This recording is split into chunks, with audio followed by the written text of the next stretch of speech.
Dearly beloved in Jesus Christ, welcome to the reflections of Second Lenten Sunday, Year A.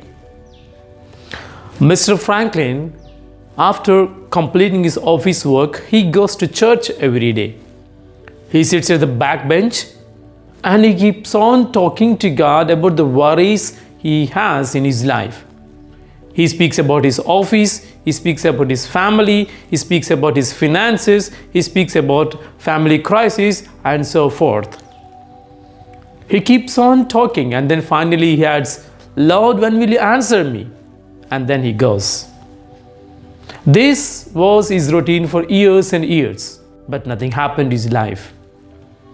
One day, when he got back to the church after his office work, he was literally tired.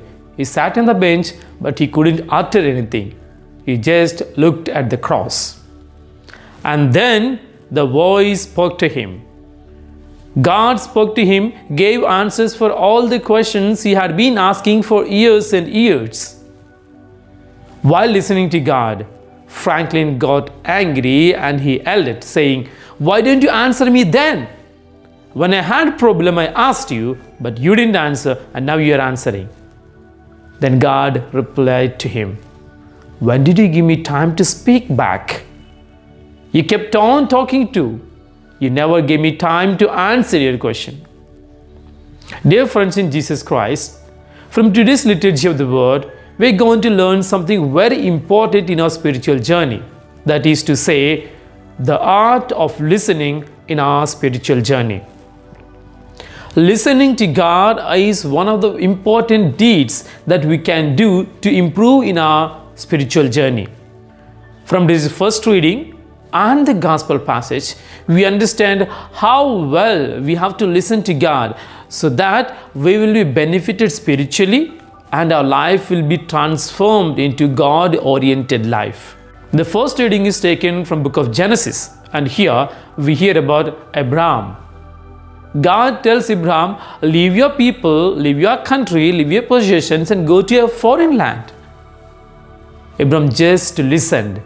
Not just listened, also obeyed him without questioning, without uttering a word. And the result is he becomes a great man in a foreign land. So, Abraham knew how to listen to God. Now let me tell you here, listening to God also implies obeying God. Biblical listening is equivalent to obeying God. When you listen, you obey. When you obey, your life changes. The same thing happens in the gospel passage too. The gospel speaks about the Transfiguration narrative, a very important event in the life of Jesus, in the life of disciples, and in the life of church altogether. From this, we will learn two important things. What is listening God in fact? Secondly, what will happen to us when we listen to God? The first one, what is listening to God? From today's gospel, we understand Jesus was transfigured in front of his best three disciples, and Prophet Elijah and Moses came. Now, Moses is the lawgiver, and Prophet Elijah is greatest prophets of all the time. That is to say, the law and the prophets came together at the time of the Transfiguration.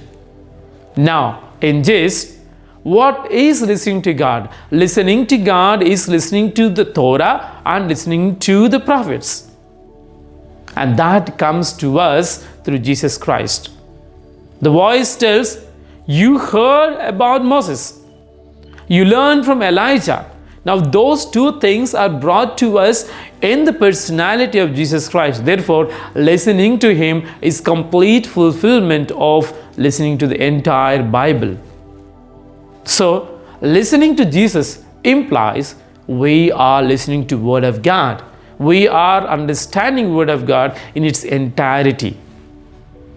Now the second question, what will happen to us when we listen to God? We have a number of examples from the Bible itself who transformed their life after listening to God. The example of Abraham himself. When he listened and obeyed, he became very famous in a foreign land. That will happen to us when we listen and obey God. The second example, Naaman the Syrian.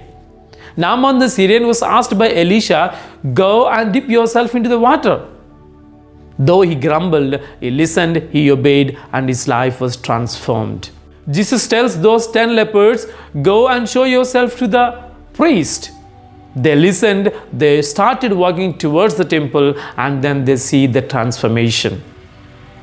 If we keep on adding, there are so many examples what happens to us when we listen to Word of God and follow Word of God.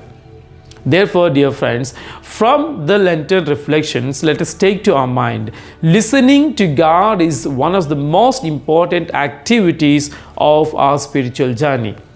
And if you don't listen to God, we don't get answers. If we don't get answers, we don't transform our lives. Therefore, dear friends, I welcome you to listen to God while in this Lenten Sunday and be blessed. May God bless us all. Have a blessed Sunday.